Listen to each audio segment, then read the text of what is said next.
राधे राधे जी। तो आज हम जानेंगे पूजा पाठ करते समय ध्यान रखने योग्य बातें। तो जी पहला, घर के मंदिर में सुबह एवं शाम को दीपक अवश्य जलाएं। एक दीपक घी का और एक दीपक तेल का जलाना चाहिए तथा सुबह के समय भगवान को उनके अनुसार पुष्प जरूर चढ़ाएं। दूसरा, सूर्य, गणेश, दुर्गा, शिव और विष्णु ये पंचदेव कहलाते हैं। इनकी पूजा सभी कार्यों में अनिवार्य रूप से की जानी चाहिए। प्रतिदिन पूजन करते समय इन पंचदेव का ध्यान करना चाहिए। इससे माँ लक्ष्मी की कृपा, सुख, शांति और समृद्धि प्राप्त होती है। तीसरा, बुधवार और रविवार को पीपल के वृक्ष में जल अर्पित नहीं करना चाहिए, क्योंकि इस दिन ब्रह्म मुहूर्त होने की दशा में पीपल के वृक्ष पर अलक्ष्मी का वास होता है। चौथा, पूजन कर्म और आरती पूर्ण होने के बाद उसी स्थान पर खड़े होकर 3 या 5 परिक्रमा अवश्य करनी चाहिए। ऐसा करने से पूजा का पूरा लाभ मिलता है।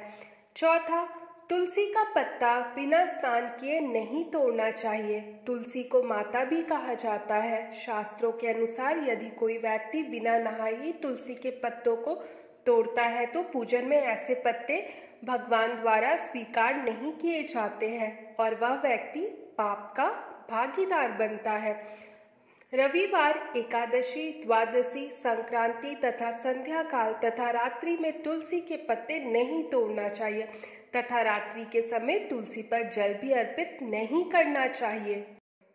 शिव जी, गणेश जी और भैरव जी को तुलसी नहीं चढ़ानी चाहिए। सातवां, शास्त्रों के अनुसार शिव जी को प्रिय बेलपत्र 6 माह तक बासी नहीं माने जाते हैं, अतः नई बेलपत्र न होने की स्थिति में पुराने बेलपत्र पर जल छिड़ककर पुनः शिवलिंग पर अर्पित किया जा सकता है। आठवां, भगवान की आरती करते समय ध्यान रखें ये बातें। भगवान के चरणों की 4 बार आरती करें, नाभि की 2 बार और मुख की 1 या 3 बार आरती करें।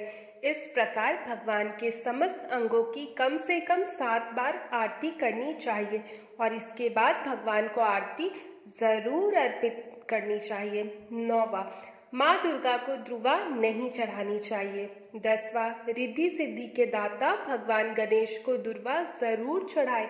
उन्हें दुर्वा अति प्रिय है। गणेश जी को बुधवार के दिन दुर्वा विशेष रूप से अर्पित की जाती है। 11, सूर्य देव को शंख के जल से अर्घ्य नहीं देना चाहिए। 12, मंदिर और देवी देवताओं की मूर्ति या तस्वीर के सामने कभी भी पीठ दिखाकर नहीं बैठना चाहिए। 13, केतकी का फूल शिवलिंग पर अर्पित नहीं करना चाहिए। 14, किसी भी पूजा में मनोकामना की सफलता के लिए दक्षिणा अवश्य चढ़ानी चाहिए। दक्षिणा अर्पित करते समय अपने दोषों को छोड़ने का संकल्प लेना चाहिए। दोषों को जल्दी से जल्दी छोड़ने पर मनोकामनाएं अवश्य पूर्ण होगी। माँ लक्ष्मी को विशेष रूप से कमल का फूल अर्पित किया जाता है। इस फूल को 5 दिनों तक जल छिड़ककर पुनः चढ़ा सकते हैं।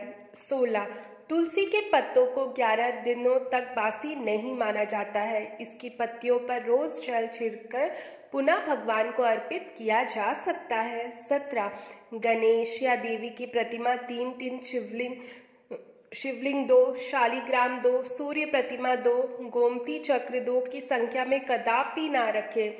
18, मंदिर के ऊपर भगवान के वस्त्र, पुस्तकें एवं आभूषण आदि भी ना रखें। मंदिर में पर्दा अति आवश्यक है। अपने पूज्य माता पिता तथा पितरों का फोटो मंदिर में कदापि ना रखें। उन्हें बाहर, उन्हें भगवान से कुछ दूरी पर रखें। 19, विष्णु की 4, गणेश की 3, सूर्य की 7, दुर्गा की 1 एवं शिव की आधी परिक्रमा करनी चाहिए। 20, पूजा हमेशा पूर्व या उत्तर दिशा की ओर मुख रखकर करनी चाहिए। यदि संभव हो सके तो सुबह 5 से 7 बजे के बीच पूजा अवश्य रूप में कर लेनी चाहिए।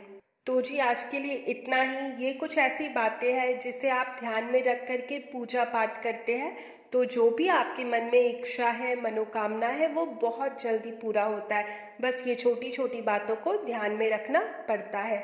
तो जी मिलते हैं फिर एक नए जानकारी के साथ। तब तक मेरे चैनल में बने रहे। तो जी राधे राधे।